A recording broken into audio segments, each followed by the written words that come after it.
오늘 이 아침 우리가 함께 묵상할 말씀은 요나서 1장 11절에서 17절까지의 말씀입니다. 이 말씀을 함께 읽고 오늘 이 아침 우리에게 주시는 하나님의 말씀의 은혜를 함께 나누도록 하겠습니다. 바다의 파도가 점점 더 거세게 일어나니 사람들이 또 그에게 물었다. 우리가 당신을 어떻게 해야 우리 앞에 저 바다가 잔잔해지겠소? 그가 그들에게 대답하였다. 나를 들어서 바다에 던지시오. 그러면 당신들 앞에 저 바다가 잔잔해질 것이요. 바로 나 때문에 이 태풍이 당신들에게 닥쳤다는 것을 나도 알고 있어.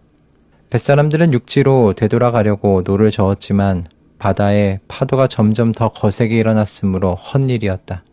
그들은 주님을 부르며 아뢰었다. 주님, 빕니다.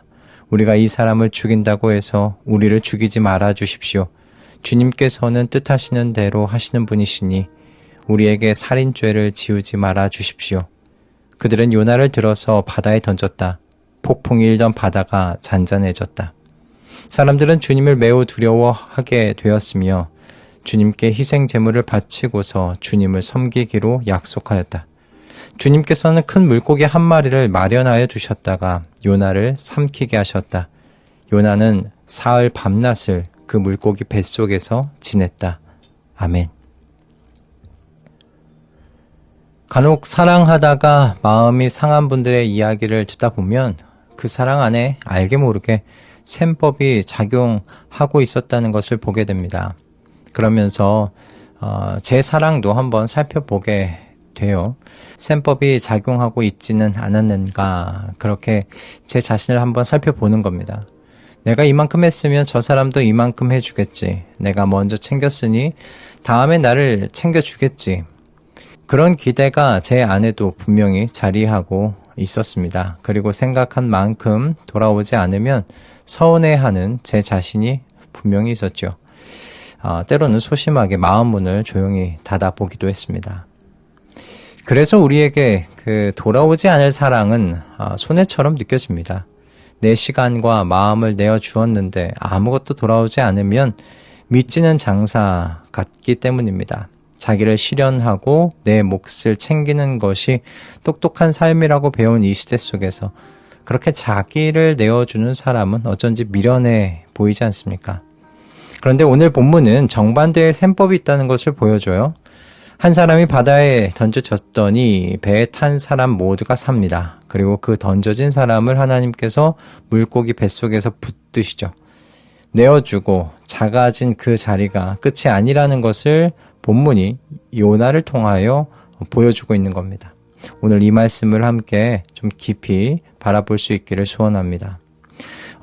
저희가 먼저 볼 것은 이것입니다. 작아지는 것이 곧 충만을 향한 길이다라는 거예요. 폭풍이 점점 거세지자 뱃사람들이 요나에게 묻습니다. 우리가 당신을 어떻게 해야 우리 앞에 저 바다가 잔잔해지겠소?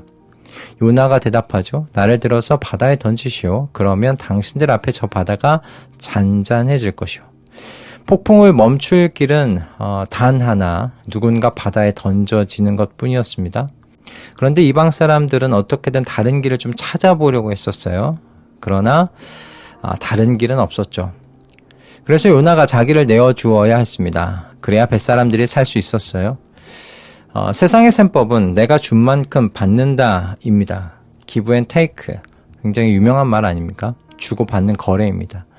그런데 하나님 나라의 셈법은 좀 달라요. 내가 작아질 때 타인이 산다. 내가 손해보는 그 자리에서 누군가의 생명이 살아난다는 겁니다. 우리는 이것을 대속적 사랑이라고 불러요. 내가 잃어버린 만큼 그 사람이 얻는 사랑이다라는 겁니다. 그러면 자기를 던진 요나 어떻게 되었을까요? 자기를 다 내어줬으니까 소멸되어서 사라지나? 그렇지 않았죠. 17절 말씀입니다. 주님께서는 큰 물고기 한 마리를 마련하여 두셨다가 요나를 삼키게 하셨다. 던져진 요나를 하나님이요 물고기 뱃속에서 붙드세요. 던져짐이 끝이 아니라는 것입니다. 오히려 그 깊은 밑바닥, 하나님이 그를 살려주시는 은혜의 자리가 있다는 거예요. 그리고 요나 또한 바로 그 자리에서 충만한 고백의 자리로 나아가게 되지 않습니까? 구원은 주님께만 있습니다. 이 고백이 바로 그 깊은 바다 밑바닥에 그 하나님께서 두신 은혜의 자리에서 생겨난 것입니다. 작아짐, 여러분 내어줌이 소멸이 아니라 더 깊은 충만으로 이어진다는 것을 우리는 요나의 모습을 통해서 볼 수 있어요. 자, 그런데 여러분, 우리는 이 요나보다 더 크신 분이 계시다는 것을 알고 있죠. 죄가 하나도 없으신 분께서 스스로 진노의 바다에 던져지셨어요. 그렇게 우리를 살리려고 십자가에 던져지신 예수 그리스도가 계시다는 겁니다. 예수님께서 십자가라는 가장 낮은 자리, 가장 작아진 자리로 내려가셨을 때 여러분 무슨 일이 일어났어요? 바로 저와 여러분이 살지 않았습니까? 저희가 살았습니다. 그리고 하나님은 그분을 다시 살리시고 가장 높은 자리로 올려주셨죠. 자기를 낮추시고 죽기까지 복종하셨으니 하나님이 그를 지극히 높여주셨다. 이 빌립보서 2장 8에서 9절 말씀 아닙니까? 자기를 비우신 그 자리가 가장 높은 충만이 되었습니다. 그러니 여러분, 세상이 속삭이는 것처럼 내어주는 것이 손해가 아닙니다. 우리 눈에는 작아지는 것 같고 잃는 것 같지만 하나님 안에서는 그 자리가 가장 깊어지고 충만해지는 자리예요. 던져진 요나를 붙드신 그 하나님이 자기를 내어주는 우리도 똑같이 붙드신다는 것을 여러분 믿으실 수 있기를 바랍니다. 그런데 이런 선택을 한다는 것이 쉽지가 않아요. 머리로는 알겠지만 막상 내 차례가 되면 발이 떨어지질 않습니다. 내가 손해보면 그 다음은 누가 책임지나 그 두려움이 우리의 발목을 잡습니다. 자기를 내어주는 일은 그렇게 우리 본성으로는 거의 불가능한 일입니다. 여러분, 요나가 왜 도망쳤습니까? 깊이 들여다보면 하나님의 선하심을 믿을 수가 없어서이지 않았습니까? 니느웨가 회개하면 그 많은 죄를 지은 이방인들을 살려주실 텐데 그분이 과연 선하신 분이신가? 어떻게 그런 공의롭지 못한 결정을 하실 수 있으신가? 그럼 이런 하나님께서 과연 나에게도 선하실까? 이 불신이 그를 정반대의 방향으로 가게끔 하지 않았습니까? 여러분, 우리도 똑같습니다. 신뢰가 무너지면요, 사랑도 사실 거기서 멈추게 됩니다. 그런데 여러분 보십시오. 뱃사람들이 요나를 던지기 직전에 어떻게 기도합니까? 주님께서는 뜻하시는 대로 하시는 분이시니. 그러니까 하나님은 하기로 하신 일을 기억하고 그리고 선하게 이루시는 분이시다라는 고백이에요. 이 고백을 예수님께서 하신 여러분 황금률로 불리는 말씀과 연결지어서 한번 생각해 볼 수 있어요. 마태복음 7장 12절을 보면 남에게 대접을 받고자 하는 대로 너희도 남을 대접하라는 말씀이 나옵니다. 그런데 내가 한 대접이 나에게 돌아오지 않을 수 있잖아요.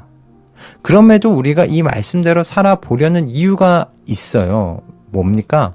이것이 하나님이 친히 명하신 말씀이라는 거죠. 그리고 하나님 나라의 법도이기 때문입니다.